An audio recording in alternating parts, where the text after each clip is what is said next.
Assalamualaikum warahmatullahi wabarakatuh. Sahabat Ibnu Khalid yang dirahmati Allah.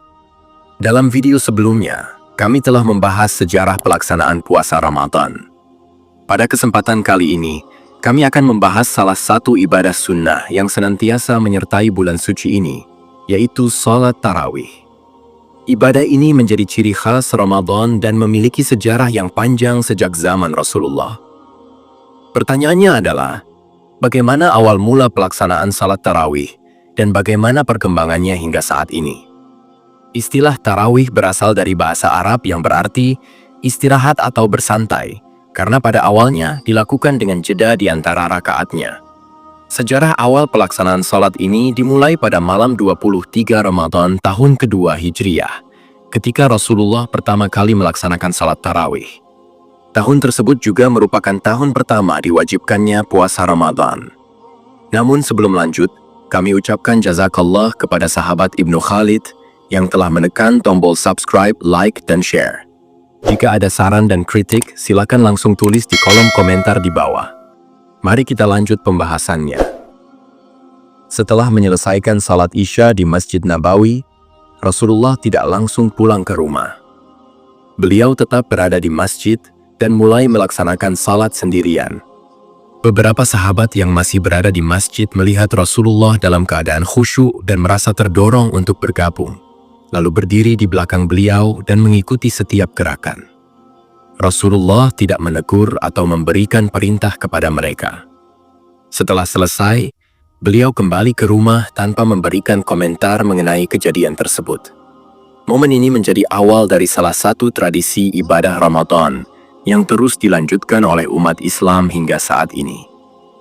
2 hari kemudian, tepatnya pada tanggal 25 dan 27 Ramadan, Rasulullah kembali melaksanakan salat tarawih di masjid pada waktu yang sama, dan jumlah sahabat yang ikut semakin bertambah. Kabar mengenai salat malam yang beliau lakukan mulai menyebar, dan semakin banyak orang yang ingin turut serta. Melihat pola ini, para sahabat menduga bahwa Rasulullah akan terus melaksanakan salat tarawih pada malam-malam ganjil seperti tanggal 23, 25, dan 27 Ramadan. Ketika malam ke-29 tiba, Masjid Nabawi kembali dipenuhi oleh kaum muslimin yang datang dengan penuh harapan untuk melaksanakan salat tarawih berjamaah bersama Rasulullah.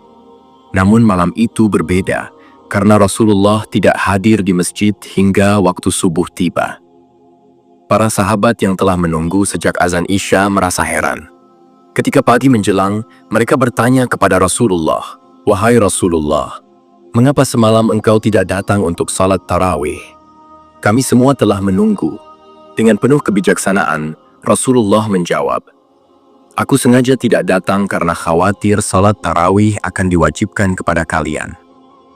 Oleh karena itu, mulai sekarang aku akan salat tanpa banyak makmum. Jika kalian ingin menunaikan salat tarawih, maka lakukanlah secara individu." Mendengar penjelasan Rasulullah, para sahabat pun memahami hikmah di balik keputusan beliau. Sejak saat itu, mereka melaksanakan salat tarawih secara munfarid atau dalam kelompok kecil tanpa imam tetap. Tradisi ini terus berlangsung hingga wafatnya Rasulullah Shallallahu Alaihi Wasallam. Pada masa pemerintahan Abu Bakar radhiyallahu anhu, kaum muslimin masih melaksanakan salat tarawih seperti sebelumnya, baik secara individu maupun dalam kelompok kecil, tanpa imam tetap. Tidak ada perubahan signifikan dalam tata cara pelaksanaannya, dan umat Islam tetap menjalankan ibadah ini sesuai dengan kebiasaan yang telah diwariskan. Namun, seiring berjalannya waktu, ketika kepemimpinan beralih kepada Umar bin Khattab radhiyallahu anhu, beliau melihat kondisi yang memerlukan perhatian. Pada suatu malam di bulan Ramadan, Umar mendapati kaum muslimin saling berpencar dalam pelaksanaan salat tarawih. Ada yang melaksanakan salat sendirian, dan ada pula yang membentuk kelompok-kelompok kecil dengan imam masing-masing. Melihat kondisi ini, beliau berpendapat, "Menurutku akan lebih baik jika mereka dikumpulkan dalam satu jamaah dengan satu imam." Ia kemudian mengumpulkan kaum muslimin di masjid dan menunjuk Ubay bin Ka'ab radhiyallahu anhu sebagai imam tetap untuk memimpin salat tarawih. Saat menyaksikan umat Islam salat bersama dalam satu saf yang teratur, Umar menyebut keputusan ini sebagai bid'ah hasanah, atau inovasi yang baik dan sesuai dengan sunnah, karena memudahkan umat Islam dalam beribadah.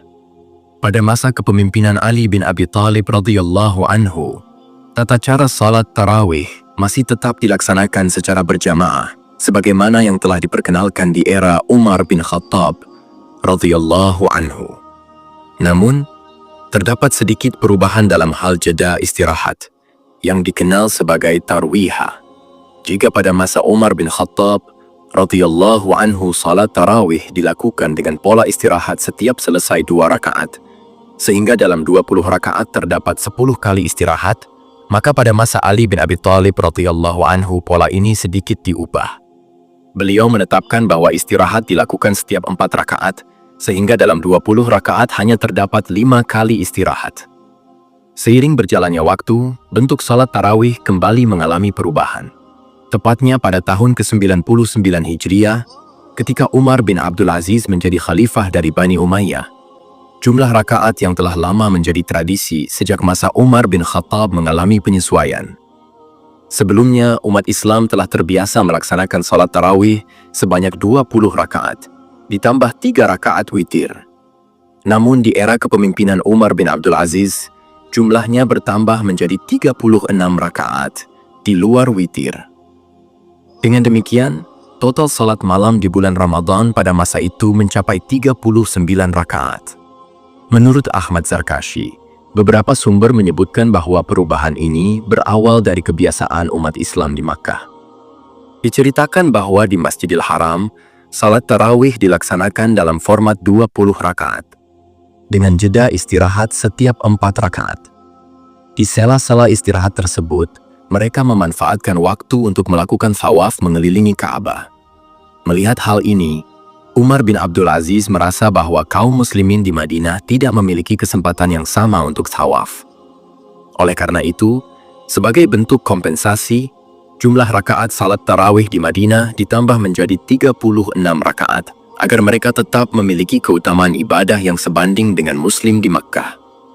Dengan demikian, umat Islam di Makkah dan Madinah memiliki cara masing-masing dalam menghidupkan malam-malam Ramadan dengan salat tarawih. Perbedaannya terletak pada bagaimana mereka memanfaatkan jeda istirahat atau tarwihah. Di Makkah, setiap selesai 4 rakaat salat tarawih, umat Islam beristirahat sejenak. Saat jeda ini, mereka melakukan thawaf mengelilingi Ka'bah sebanyak 7 kali. Banyak di antara mereka yang juga menambah salat sunnah 2 rakaat setelah thawaf, sebelum melanjutkan salat tarawih. Dengan pola ini, mereka mendapatkan 4 kali istirahat sepanjang salat. Namun di Madinah tidak ada Ka'bah yang bisa mereka kelilingi untuk thawaf. Hal ini menjadi perhatian Umar bin Abdul Aziz. Ia merasa bahwa kaum muslimin di Madinah seharusnya juga mendapatkan keutamaan yang sama seperti mereka yang berada di Makkah. Oleh karena itu, ia mencari cara agar ibadah di Madinah tidak kalah nilainya dibandingkan dengan ibadah di Masjidil Haram. Akhirnya, Umar bin Abdul Aziz memutuskan untuk menambah jumlah rakaat salat tarawih di Masjid Nabawi sebagai pengganti thawaf yang dilakukan oleh umat Islam di Makkah. Di Makkah, setiap jeda dilakukan 4 kali, dan pada setiap jeda itu mereka bertawaf. Sebagai gantinya, di Madinah, Umar bin Abdul Aziz menambah 4 rakaat salat setiap kali jeda.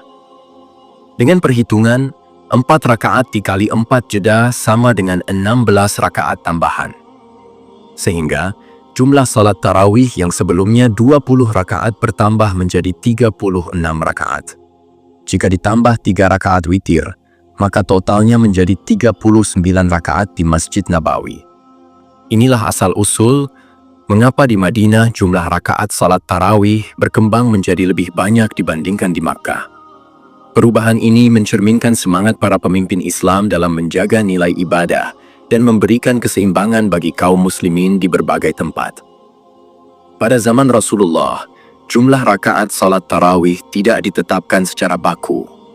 Dalam beberapa riwayat, Rasulullah melaksanakan 8 rakaat dan diakhiri dengan witir 3 rakaat.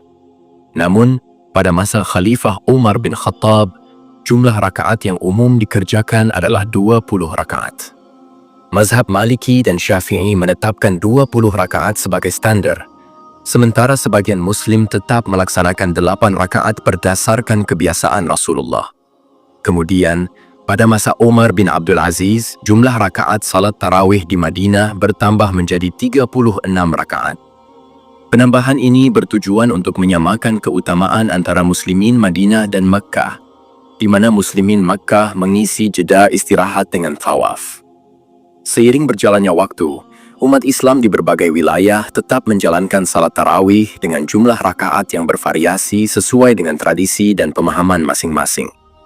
Meskipun terdapat perbedaan dalam jumlah rakaat dan cara pelaksanaannya di berbagai daerah, baik yang melaksanakan 8, 20, maupun 36 rakaat, semuanya memiliki dasar dalam ajaran Islam. Salat ini dapat dilakukan secara berjamaah di masjid atau secara individu di rumah, sebagaimana yang pernah dilakukan oleh Rasulullah.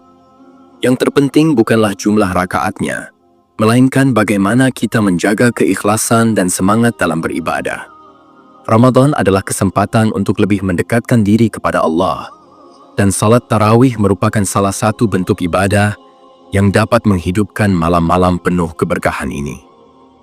Ramadan bukan hanya tentang menahan lapar dan dahaga, tetapi juga tentang memperbanyak amal kebaikan. Salat tarawih adalah salah satu cara kita mendekatkan diri kepada Allah, memohon ampunannya dan meraih keberkahan yang melimpah. Semoga kita semua diberikan kekuatan untuk istiqamah dalam menjalankan ibadah ini dan mendapatkan pahala yang berlipat ganda. Terima kasih atas perhatian Anda. Semoga video ini bermanfaat dan menambah wawasan kita semua. Jangan lupa untuk bantu like, comment, subscribe, dan share video ini. Dan sampai jumpa di video selanjutnya. Assalamualaikum warahmatullahi wabarakatuh.